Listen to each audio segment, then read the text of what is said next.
about to be had. So, thank you. She's a powerhouse, brother. Thank you. Assalamu alaikum. Wa alaikum salam. So, brothers and sisters, I hope you enjoyed that. And if you want to hear more and you want to keep hearing more, because you heard the man, we want to bring him on the regular, but we can't do that if we're not on the air. So go to straightwords.com and you'll read more about the show, and you can see how you can help support the show via Zelle, Cash App, and PayPal. But all that information is online. Sister publisher Cheryl Smith, she's the publisher of Messenger Media, which includes several publications, including the Texas Metro News, the Garland Journal, and iMessenger.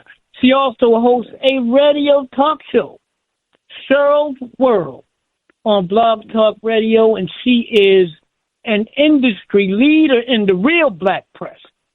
That's She right. ain't no facade, baby. She the real That's deal. right. And she holds a leadership position in the National Association of Black Journalists and in the National Newspaper Publishers Association. And she's young, but she's got more than 40 years in this industry. Sister Cheryl, are you there? Assalamu alaikum. Wa alaikum salam. I'm so sorry for having you wait. All right, what's up with Kamala? Let's just get into it now. What are some of your thoughts? Well, first I'm just going to say I know I'm in the right place because I heard 2 disclaimers for the show. So, Right. okay, something's going on. I have to give that to you. I'm going to first say I will be in Chicago next week for NAB Day. Okay, that's right. I'm looking forward to seeing you all. I'll be there for almost a week. I think I get there Tuesday. And so, but, I know there's so much going on here. I just first have to start by saying, in in the first 7 months of the last 7 months, we've lost 2 U.S. Congresswomen. And we lost Congresswoman Eddie Brooks Johnson on December 31st, she had retired, but then she served 30 years in Congress. And then the Honorable Sheila Jackson Lee out of Houston, she served 30 years and was running for re-election, actually, now. And she transitioned on Friday. So I just want to say something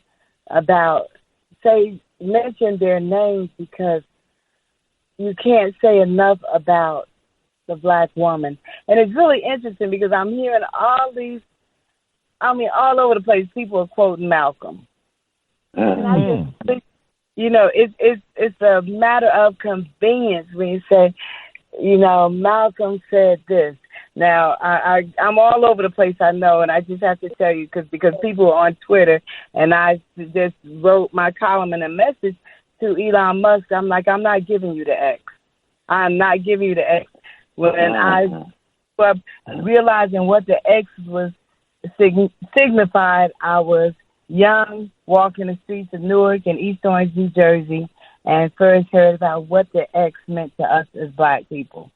And then we saw Malcolm X, and then we saw Wakanda and the X, all these things.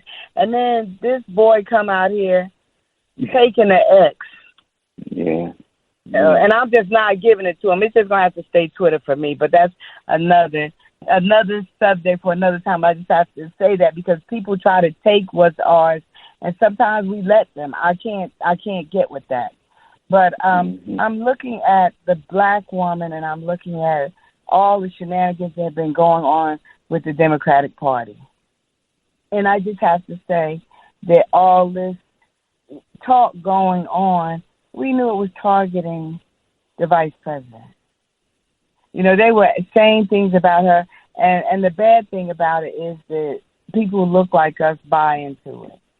And we are not doing what we need to do, but guess what? We're starting to, because when you look at what has happened, here you have a situation where the President Joe Biden, who the Republicans didn't have to do anything after the debate because Democrats went in on him so hard. It's like, when you get stopped by two cops and one of them is black and one of them is white, and you think you're going to get a good shake because the brother there, and he's harder on you than the white cop. Well, the Democrats, instead of focusing on Trump, they focused on Biden. They wanted to open the door so that they could get somebody who looked like Biden but a lot younger in. And I tell you, people were ready to, you talk about a civil war. It's going to be very uncivil for a lot of people because we see what's happening. So, here we are. I think it was, Sunday night I was on a call with women, black women. Monday night it was black men. Tonight it was Latinas.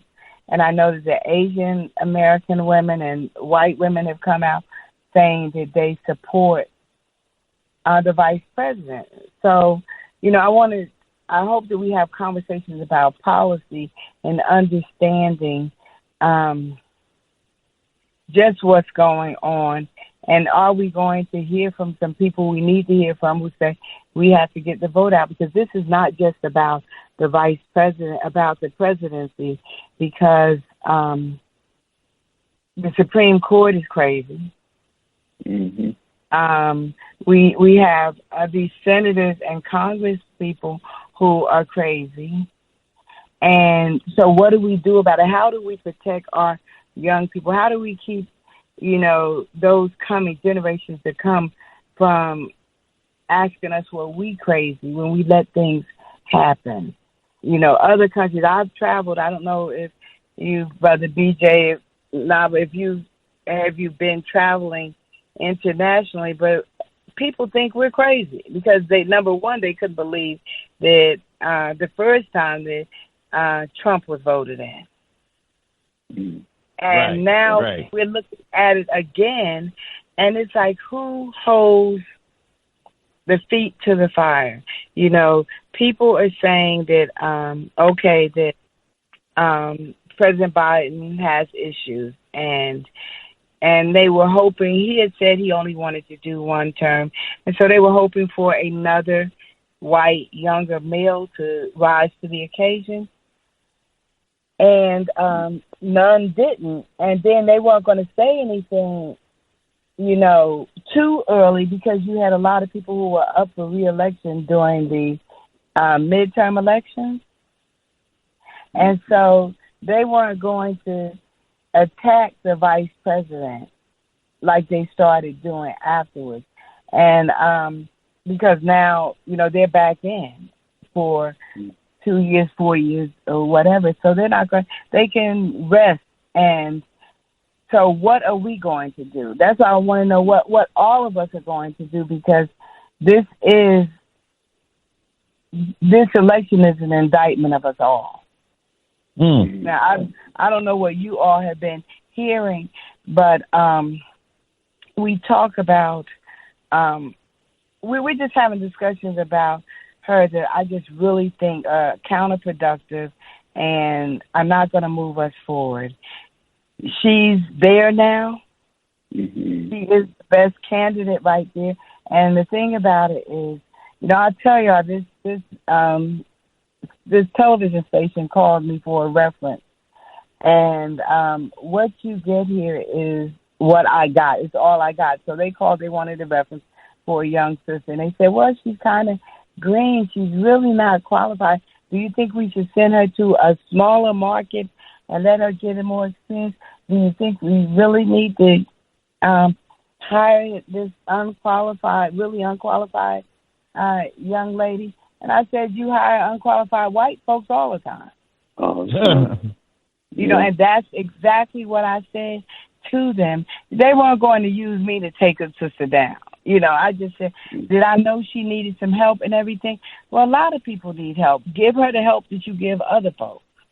Yeah. And the respect, who is the ideal candidate to be the woman who will be the president of the United States? People are saying she's not qualified. The same people who are saying she's not qualified voted for Trump.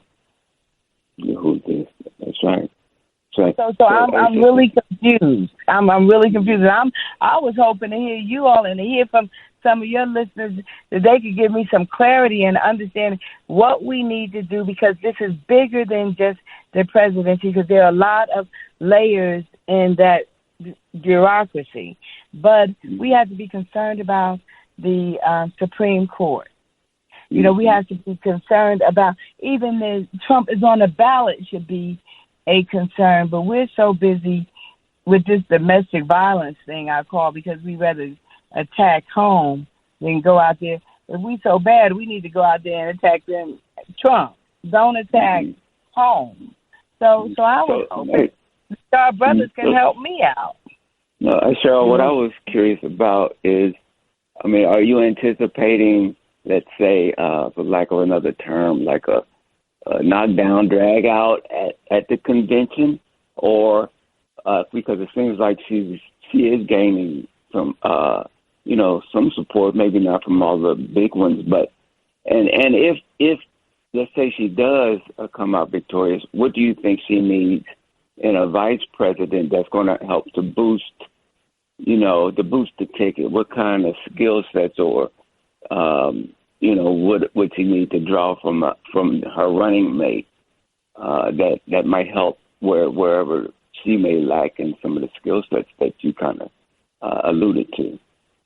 That's a really good question with a number of different layers. I will tell you, you look at this, she's already raised, another $100 million has gone into the coffers, which she is the only one who has access to those coffers where the Biden campaign coffers. Mm-hmm. So for the irresponsible Democrats to maybe they do have some other people that will match their money, that they're waiting to hold on to it. I'd love to see it, because they always cry broke, especially when they come to our papers, Brother Nava, to get advertising. They never have any money and never put money behind black candidates like they need to.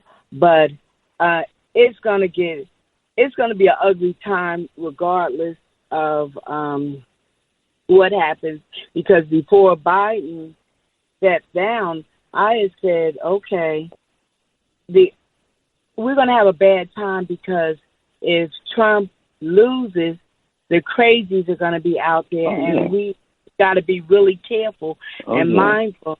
And then if Trump wins, the crazies led by him will be out there. So either way, we can't rest. We don't get to rest. But I said the only thing that could have, I was thinking positively that, if he got sick, then that would make them feel, okay, he got sick so he couldn't run. Because otherwise, we're going to have some people that are going to do things to us. We see the cop killings have not stopped. We see that they're still taking shots at us and disrespecting us and incarcerating us, and all the abuses that we're having to deal with, they're still going on. So there's going to be some angry people, just like they would have been angry if, as much as folks love First Lady Michelle Obama, they would have been upset if Kamala had been kicked out of the way, and as people were suggesting that Mrs. Obama should step in and be the ticket leader, because we had historically had them figure they will replace us with another one and we'll be happy and silent. And we can't let that happen. Now, I will tell you, there are, you look at, I've seen like Gen Zers with Harris shirts on, and people are looking for something different. There's a little energy going on. It's still early. We still have to reach a lot of people. And I hope more than anything that some people, Simone Sanders, you need to come back. She needs your realness there. But she needs to be surrounded around people who are not sitting in these towers and saying they know black people better, they know Hispanic people, they know Native Americans better than anybody, and ends up alienating us. I strongly always felt like with Harris and with Booker that stuff they should have been doing all along. They should be, even as vice president, she should have been. Has she been on your show yet? Oh, No, not yet. Not yet. But Not see, yet, but you know, we ain't called it yet. Maybe we need to call her, Brother BJ. Yeah, we need to make something happen. Maybe you need to. But then the thing about it is, if she had the right people working with her, the one thing that I saw in the first election was that Joe Biden was walking into NAACP and Urban League and other places like, hey, what's up? And like, he knew us. He knew people, and Booker and Harris were introducing themselves. I think that all along that there should have been some time for interaction with us to keep this base, to show this base some love. I don't know if you remember, Brother Naba, at NAB Day, when I asked, we were in Vegas, and I asked then Senator Obama, because we had been on a call a few weeks before, and I said, is the black press going to have the same access or more if you elected into the White House? And he hit it out the ballpark, talking about naming the Chicago Defender and other papers and talking about how they covered him when nobody else would, and said we would have that access. We didn't. You know, he went in folks' garage and talked to them, and the black press did not get the love that we gave to him. Mm-hmm. And when people want to poo-poo the black press, you know, just think back to Million Man March. Think about the fuel that we gave to that, and we gave it to Obama, and we're going to give it to Harris. But guess what we have to do with it? We have to do a lot of educating, because people just don't understand, and we have to meet people where they are. How is this going to impact you? What does it mean? You know, because we are ill-informed. And for me, I'm just telling you, I'm not going to blame people for not knowing if I didn't make an effort to teach them. That's right. Yeah, I think we got some callers. We're going to go to them in just a second. Callers, stand by.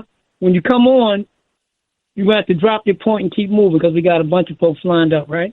Yes, but sir. obviously, with the money, with the endorsements, with the delegates she's already gathered, Kamala is definitely the forerunner. I don't see nobody fighting her at the convention. These old white men are trying to do it, but they about to be wiped out politically, because they don't have no choice. I think with the money and the energy, even some of the ones that maybe didn't have whatever confidence, they're getting on that Kamala train right now. Let's go to the callers, Brother BJ. All right, let's go to Charles. You're on line number 1, brother. Go right ahead. You're on Straight Words on WBON. Go ahead, Brother Charles. Yeah, shalom. I'm not voting because either one of them, they're part of the Greek sororities. All of W.D. Du Bois, Martin Luther King, all of them were our enemies. They were the house, you know what. Martin Luther King figured it out later before he died. And the reason why I'm not voting for it, because the same thing that Daniel was speaking of in the book, in the scriptures, is that the leg is the iron, which is Rome, and the iron mixed with clay is the Roman Catholic Church, which is going to be hit at the foot, which is the foundation of lies that we've been living by. And that rock that's built out of the mountain is the kingdom being built. And this is the last thing I want to say. The Comforter is the Father's Ruach HaKodesh, meaning set-apart spirit, Holy Spirit. It will rest with us because Hamashiach died for us, and his name is Hamashiach, meaning the anointed, and he is the one who died for our sins because of our transgression, transgressing the law, and the church keeps telling us to get rid of the law. We have to set these things straight, not because I'm against you all, but because I know it's Israelites that's listening. And I want to say that, and Yahusha is not the Father, because he comes doing all that the Father says do, meaning he has not have his own agenda. So I want to get that straight, and I can't talk that long, but praise y'all, man. Thank you, brother. Thank you, Brother Charles. Let's go on. Cliff, you're on WVON. Go right here, Cliff. Assalamualaikum. I'll get right to the point. Might be a little intense, but just want to get your viewpoint. There was, as you all well know, there was an assassination attempt on Trump. I myself believe that was very suspicious. I don't believe that it is what it appears to be. So my question is, what are your thoughts on that? Have the Honorable Minister Louis Farrakhan spoke on that? And then finally, my thought is that if it is an attempt on Trump, will there possibly be an attempt on our sister if she does make it, in your opinion? Thanks for taking my call. I'll hang up and listen to your response. Thank you, Cliff. The minister has not said anything about this attempted Trump assassination. Kamala will definitely receive death threats, and she ain't got to win. She's getting them now. Mm-hmm. She's getting them right now. Do you know that when Mr. Obama was the president, he received 400% more death threats than other presidents? So that's I don't think people understand that. I don't think people understand that even when April Ryan was going through the episodes with Trump, she had to have 24-hour security. That's right. Congresswoman Jasmine Crockett has security. These folks are, there's some cuckoo people out there, and they are threatening them. And so, yes, we have to be ever vigilant. And, there are two groups that I feel extra safe around, and knowing that they have my back because they've had it before. And that was the New Black Panther Party and the FOI. I knew I was safe, and I feel really bad because I don't see that presence as much as I would like to in Texas and around the country anymore. But I would tell you she's going to get a lot of threats. Now, I would tell you my position about this shooting that took place. There were just too many questions for me. So even when I talk about it, I feel like, how somebody tell you a story and you repeating it and you feel stupid for repeating it because it sounds stupid. So every time I say there was an assassination attempt, I feel stupid. So I just, got to ride. I got to ride past that. And the thing we need to really focus on, I heard the brother talking about, we're getting caught up in things, and there's some real things that are going on because people are in positions of power.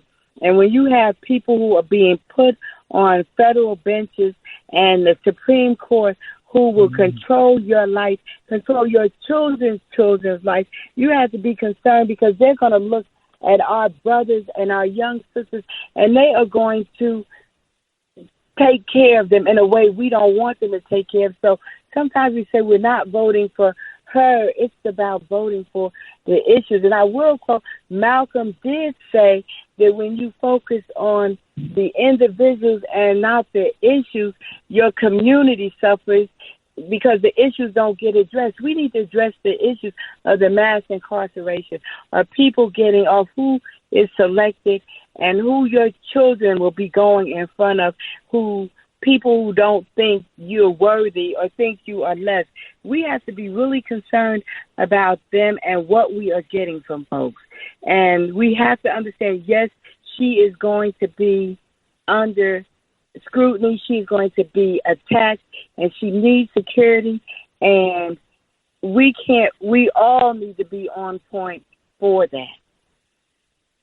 All right, sister. Yeah, JB. Yep. JB, you're on WVON on Straight Words. Go right ahead, sir. Oh, yeah, I saw him like real quick. The killer was connected with the Black Rock Group, which is a Democratic group. You can Google Black Rock. Going further, Trump stands for American-made product. He's about business. Kamala represents international takeover. I did more business with Trump. When Biden was in office, I was struggling because there was a mindset they were bringing with this LBGT. It was a mindset.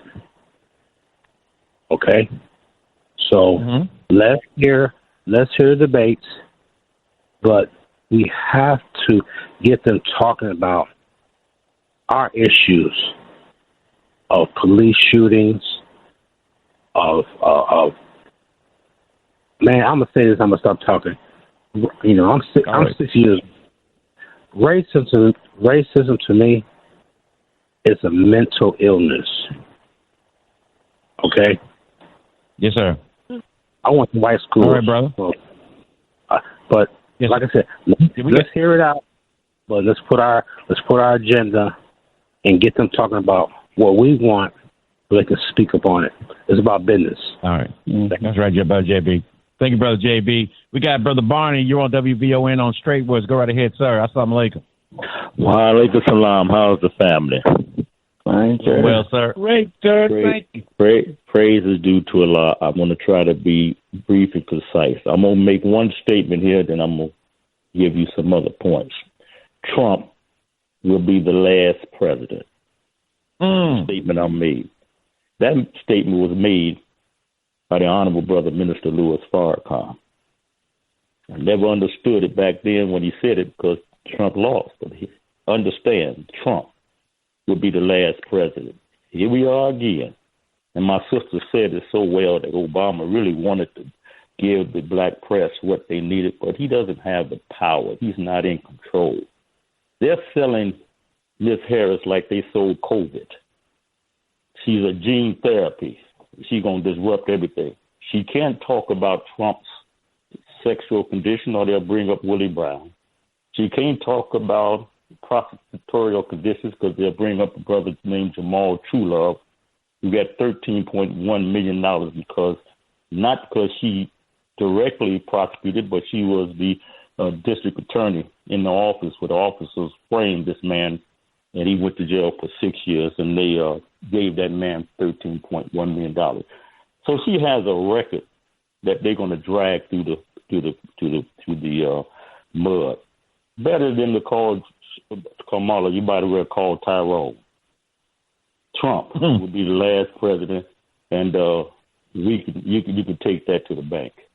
May Allah bless you. All right. Salam. All right, brother. Thanks a lot, brother Barney. Thank you, brother Barney. Let me get in real quick, brother BJ. Yes, sir. I don't recall the minister saying that Trump would be the last. I recall him saying that he could be or he might be one of the last, something like that. But I don't remember him saying definitively that Trump would be the last. Let's go to the next caller, please. Yeah. And then, Cheryl, you can roll right in after this caller speaks. Yeah. Brother Michael, you're on WVON on Straight Words. Go right ahead, sir. What's your comment? Hello, everybody. Hey, we need to get down to facts. All the speculation and hyperbole doesn't mean a thing. You have to look at the mathematics, and that is made up of the statistical data of race in this country. Blacks are only 13% of the country, and that's every black person, and not all of them are going to vote for Kamala. So the black vote cannot win without a certain percentage of the white vote. There's only 7.9% Asian, and there is 24.6% Hispanic. That's the math. Those are the facts. There's no getting around it. The only way, if now that the Supreme Court has said the president can't be held accountable, if he needs to give all the prisoners right now, a week ago, the right to vote. Every prisoner has the right to vote. The immigrants, a right to vote. And until they start to do those things mathematically, or Trump is eliminated, but if he's allowed to stay in, I can even tell in the personality of these MAGA people. They're already starting to disrespect us. They already think Trump is going to win. They already think that we have lost. And mathematically, we have, unless there are some changes. And that means the president, now that he has this power that the Supreme Court just gave him, if he doesn't use it, then we're going to lose. But anyway, regardless of if the Republicans win, America will lose. How are you going to tell the other nations that we elected a rapist, a criminal, a felon, and put him in the White House, and we wouldn't elect a black woman? That says a lot about America, the great America, the country that all you military people go out there and were suckers for, fighting for this country, and you don't even have a right to vote. You don't even have reparations. A lot of you don't even have houses. And they're going to tax the hell out of the houses pretty soon. None of you will own houses. So I'm telling you, you better start looking at the math. God bless. Thank you. With that. Excellent. Thank you, excellent comments, brother Mike. Thank you. Yeah, Right, I wanted to so jump right. in. Let me jump in real quick, Cheryl, please. Because remember this, brothers and sisters, the presidential election is not determined by those numbers. It's not determined by the number of people and the number of votes cast. It is determined by the electoral college, meaning that every state has a certain number of electoral votes. So Right. you win the presidency not because you win the most votes. You win the presidency because you win the most states within the electoral college. And they're saying that that's going to literally come down to, I think, 6 or 7 states and maybe about 44,000 votes. Why? Because those 44,000 votes could make the difference between who wins in those states. I think that, what was it, who I can't even remember, the last person that won the popular vote. And, well, Trump didn't win the popular vote. Right. No, he didn't. He didn't. Right. He didn't win the popular vote. He won the electoral college. I'm sorry, Sister Cheryl, go ahead. No, the brother made points, and we need to take them into consideration. That we need to. I think that the vice president is going to come strong. She knows she has to come strong, and she has to put everything she put into any case she's ever tried or whatever, and put him on trial, put Trump on trial. And she can't be nice. She has to do, just like how our Congresswoman from Texas, Jasmine Crockett, dices and slices and handles them. She's going to have to do that, and she's going to have to. I know she'll be in Texas, Vice President, visiting with unions. Those unions are important, getting the people out to vote and everything. But the thing we really have to consider, we have to look at some of those issues. We have to hold her accountable. We also have to speak to those Senate races. We have 2 sisters running for Senate. And you look at the so few that we've had, and you got to look at all those other races. It's like all hands on deck. So it was kind of disheartening to hear the brother say that he wasn't voting because, the thing about it, we got to bring it. That's the education part, that we have to break it down and say what will happen, because a brother said that he and that's the thing. I guess I'm a utilitarianism, the greatest good for the greatest amount of people. So what may be good for me, and am I just concerned because I did well during this time? And what about the masses around me? Because while there were a number of small black businesses and small businesses period that started during Trump's administration, there were a lot of businesses that closed also. And a lot of the gains that are being attributed to the Trump administration are not his at all. And he did not save HBCUs. He has not done more for HBCUs than any other president before. He, held booze from getting out to make sure that he could put that letter in that box. So people, Chuck D said it best, don't believe the hype. But we are believing it, and we are feeling that we did better. Think about what the climate looked like during the majority of his administration. We were on lockdown. We were, you think about what we were doing. We had to deal with COVID, and he made this country look like idiots, talking about everything from drinking bleach. And I was in Cuba, a woman walked up to me and said, Trump is crazy. And I'm like, okay, thanks for sharing. I didn't ask, but that's what they said. People did not believe. Brothers, let me tell you, I was doing something for BBC, working on an assignment for them. Worked for September and October. Guess what? Election night came. We had to scrap everything. They did not believe, and these are journalists working. They couldn't conceive that we would elect Trump. So all the coverage that's done, and it was skewing toward talking about Hillary, talking about what was going on in Texas and for the least of us. And then Hillary lost. But the thing that gets me is it amazes me that you got people in this country who have seen Trump's track record, and I wonder why people of a certain economic status think he's talking about helping them. Right. What is it? Even the security and correct me if I'm wrong. You know, I looked because I just couldn't pay too much attention because it looked too fake. But I didn't even see any black Secret Service around him when whatever happened in Butler happened. Right. I didn't. Right.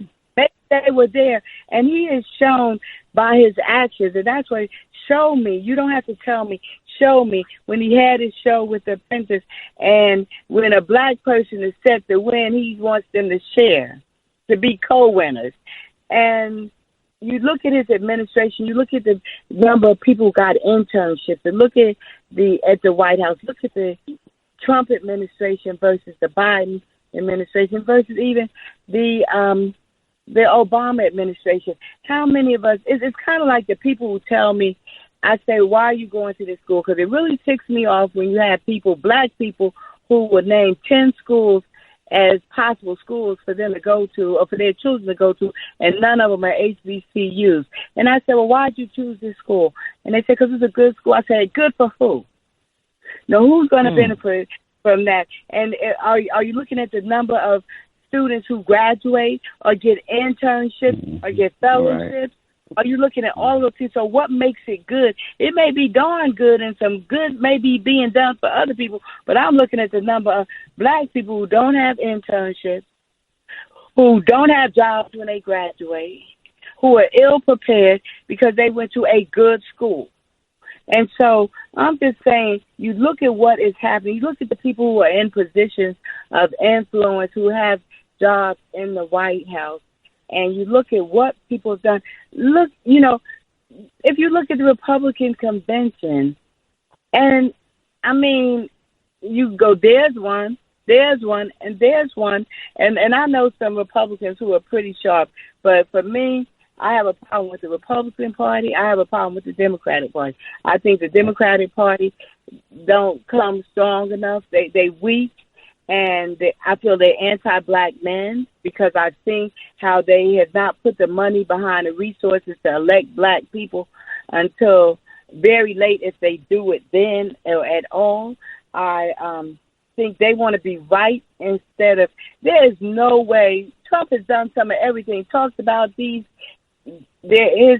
opponents, talked about their wives and everything else. And they still support him. There's no way the Republicans would have, whatever Trump does, they're going to support him. He could go out and shoot me right there. And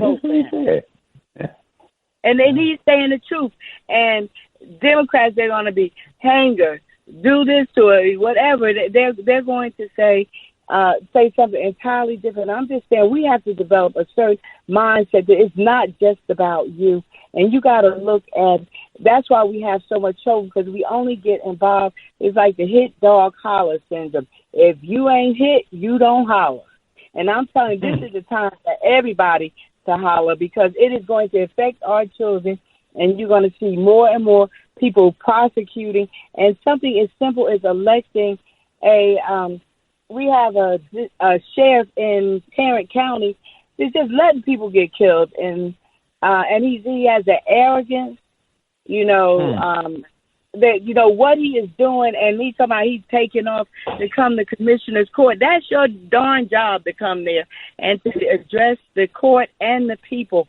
But these are the people who think, have very little positive things to say about us, don't care about us, and we're talking about putting someone back in the White House. Come on, like you said, how many people are electing a felon? How many people even, why are we even having that type of discussion? It defies logic, and it defies, and for people, I heard people were coming out because, Mike Pence had nice things to say about our vice president, and they're dogging him out. I'm saying when somebody pushes back, because if you all just think about it, when we stand up, we make a difference. we make a big darn difference. And we don't need to stand down because the brother talked about the numbers and the 13%. When others get more of a percentage, they're going to show us how it's done when you're supposed to act like you working from a position of strength. And that's what we need to do. And we need to put aside whatever feelings. Take a chance. You done took a chance on all these other folks all this time. Take a chance on Kamala Harris and being able, and I know we took a chance on Clarence Thomas, and I see where it got us. And but you gotta have faith, and you got to have some grace, and you got to take a chance. And I just think, you know, we need all voices, we need all hands on deck. Yeah, so Cheryl, we're about to wrap up this hour, and you make some wow, great points. We ran out of time. Let me say real quick. Yes, go to finalcall.com. The Criterion Part 2. There's a quote there by the minister. Mr. Trump, you're the leader of America now. You need to try to make America safe from the wrath of God, her chastisement over the wickedness that you all have been involved in since your inception. Since you are the last of the presidents, maybe that has a chance on your watch to delay the judgment of God. You have a secret chamber in the White House, a place you can go to pray. Mr. Trump, I really don't see you falling down on your knees. God has to knock you down on your knees because of charity. This is from 2020 when Trump was in charge, or he was president. Cheryl, give us 30 seconds, but thank you. Thank you. You want to come back. Thank you, always. All right, so where can we follow you? Oh, you can follow me. You can go, I'm Pen on Fire on social media, and you can go to TexasMetroNews.com, and we're bringing it to you, and we want to hear from you. And, you know, it's all about, we got to look in and take care of our own right now, because you can't expect anybody else to do it. All right. Thank you. Thank you, Brother BJ. All right, coming up, International Affairs with Brother Brian E. Muhammad, staff writer for the Final Call newspaper right here on Straight Words on WVON 1690, the Talk of Chicago. The Talk of Chicago and the voice of the nation is 1690 WVON, Berwyn, Chicago.